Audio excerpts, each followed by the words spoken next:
This is Real News Media TV, coverage you can trust. Please like, share, subscribe, and hit the notification bell. Select all for daily news updates. Charges to be laid against the Portland cabbie for breaching quarantine order.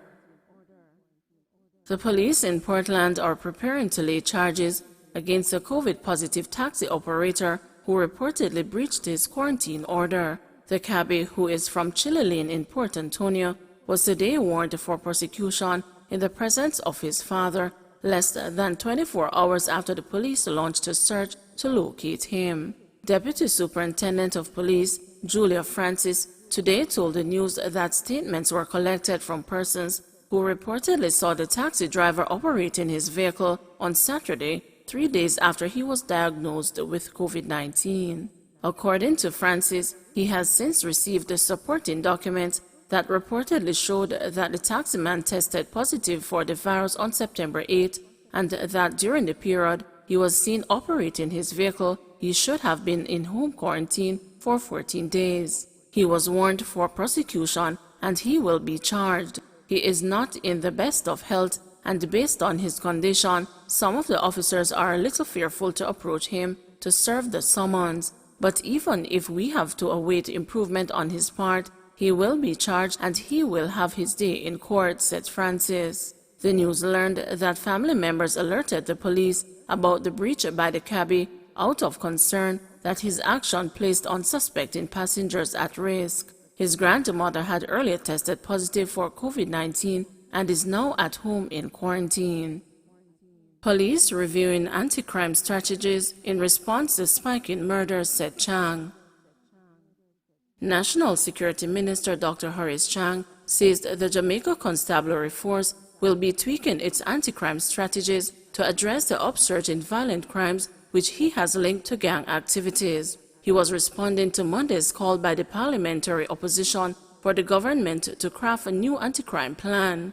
The opposition's appeal followed Sunday's quadruple killing in Havana Heights, Clarendon, and the latest crime statistics. In an interview with the news on Monday night, the National Security Minister said the Jamaica Constabulary Force is analyzing the activities of criminal gangs to determine what additional actions are needed. According to the Jamaica Constabulary Force's Serious and Violent Crimes Review, up to September 11, there had been 991 murders in Jamaica. That was an increase of 94 or 10.5% when compared to the corresponding period in 2020. Dr. Chang also disclosed that prior to the Havana Heights attack, the police had received intelligence of high threat level in the community. He claimed, however, that they did not receive the cooperation of relatives of the victims as they were non-receptive to police involvement. He insisted that the police had received solid intelligence and took steps to prevent the killings, but that those steps were not sufficient in the end because, according to him, prevention depends on the cooperation of all involved. Large turnout for vaccination drive at Sandals in St. James. Despite a large crowd of about 700 people eager to get the COVID-19 vaccine at Sandals Inn in St. James this morning, parish health authorities are confident they have everything under control. Persons who have already been processed to get the jab are being seated under a tent. However, there is still a long line along the dead-end main road in the parish.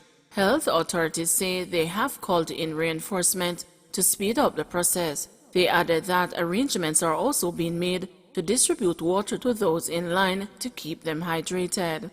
Regional Director for the Western Regional Health Authority, St. Andre de Sinclair, says he is surprised by the large turnout, but that his team is equipped to handle the crowd. This has been like a regular thing since the lockdown has taken place, so we are prepared, he told the news.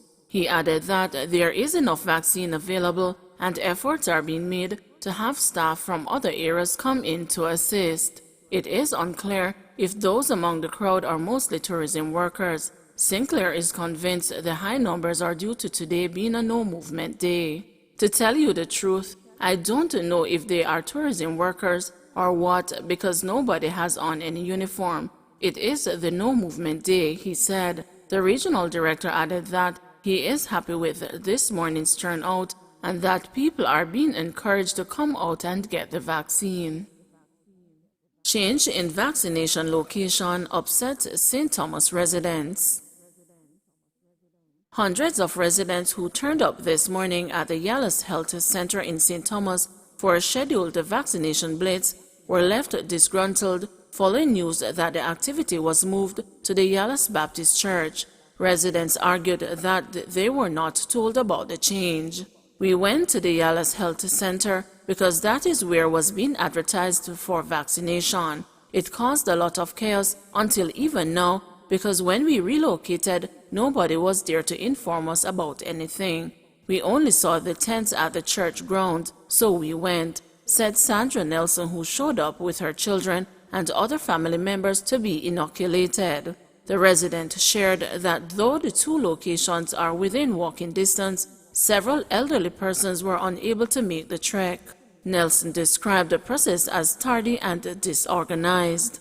"My sister come out from after 4 this morning, and she come see people who said they were here from after 3. Up to now, is only registration a gone, and it's a lot of people here," she said. During a blitz in August, the St. Thomas Health Department expanded the sites in the parish, providing COVID-19 vaccinations arising from overcrowding. Admitting that the Yallahs Health Center is too small to accommodate a crowd, the health department had relocated the continuation of vaccinations to the Yallahs Baptist Church and the Morant Bay Health Center. 6 arrested after £160 million cocaine seizure from Jamaican flagged yacht in UK. 6 men have been charged with drug trafficking after more than 2 tons of cocaine worth £160 million was seized from a Jamaican flagged yacht near the coast of Plymouth in the United Kingdom last week. A British national and 5 Nicaraguan men were aboard the luxury Jamaican flagged yacht called Kahoo, which was sailing from the Caribbean according to the British media reports. The vessel was reportedly seized 80 miles off the coast of Plymouth and escorted to the UK mainland by officers attached to the National Crime Agency, the Australian Federal Police, and the Border Force last Thursday. On arrival, a search of the yacht led to the massive cocaine seizure. The men, aged 24 to 49, were subsequently arrested on suspicion of drug trafficking and remain in custody pending questioning, according to reports. Commenting on the arrest, NCA Deputy Director Matt Horn told the news that there was no doubt that the illegal drug would have been sold into the communities across the UK in such ways as the county lines, fueling more crime and misery. Also, the arrest of the men transporting the drugs means the crime group has lost trusted offenders who would have been key to their operations, he indicated. SAV Field Hospital back on track, says WRHA. Waterlogged soil has caused a further delay in the construction of the 36-bed field hospital on the grounds of the Savannah Lamar Hospital in Westmoreland. The field hospital, which should have started more than a month ago, only started on the weekend because the site was affected by heavy rainfall, said Eric Clark, chairman of the Western Regional Health Authority. A steep surge in COVID-19 cases has depleted bed space capacity at the hospital.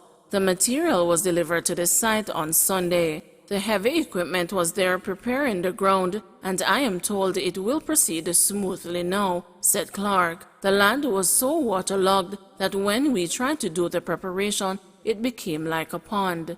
The foundation of the field hospital will be redesigned higher to avoid flooding. COVID-19 patients are now being admitted to a newly refurbished area of the main hospital, said Clark. The original 18-bed COVID-19 facility has long surpassed its capacity. We have repurposed and redesigned an area that wasn't being used for a 14 to 20-bed facility. We retrofitted that area, we piped it with oxygen, and we started to move patients in there just this past Friday, the WRHA chairman said. Construction of a 15-bed field hospital in Hanover is at an advanced stage and will become operational within another week. Clark said there are plans to further expand accommodation into church halls through a partnership with the religious community. However, that plan has been temporarily placed on hold. If Savannah Lamar has a 100-bed COVID-19 capacity, we should be able to manage the surge. If the surge continues beyond our capacity, then we will roll into the Church Hall facility right away, added Clark. 536 new COVID-19 cases, 2 more deaths. 2 more COVID-19 deaths have been recorded in Jamaica, increasing the tally to 1,736. The deceased are a 65-year-old woman from Clarendon and a 46-year-old man from Clarendon. The Ministry of Health says the deaths, which were previously under investigation, occurred on September 1 and 2.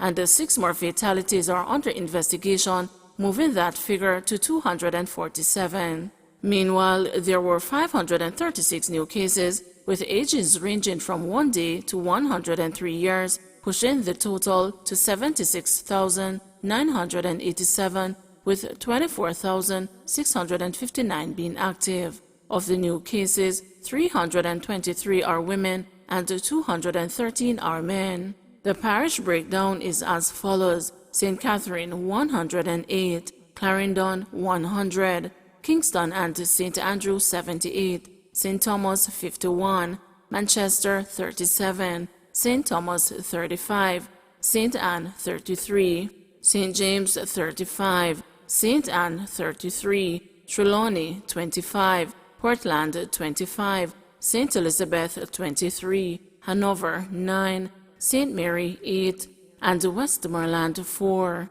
A total of 1,480 tests were conducted. The country's positivity rate stands at 47.4%. In the meantime, there were 331 more recoveries, increasing the total to 50,077. Some 805 persons are in hospital, with 235 being moderately ill, 152 are severely ill, and 53 are critically ill. 5 persons are in government quarantine, while 42,171 are at home.